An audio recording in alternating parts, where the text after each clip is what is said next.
হোটেলের ব্রেকফাস্ট টেবিলের সঙ্গে লাগোয়া এই ওয়াটার বডি, এক গাদা গ্রান্টস গাজেল, এদিকে বেবুন, ওদিকে প্রচুর মঙ্গুজ এসে ঘুরে গেল। বারবেট মাংকি সামনে বসে আছে, বেবুন রয়েছে।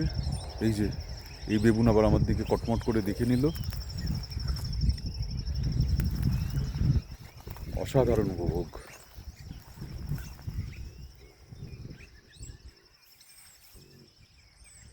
গড়গড় করে ডাকছে, আপত্তি প্রকাশ করছে আমি যেখানে আসছি তার জন্য।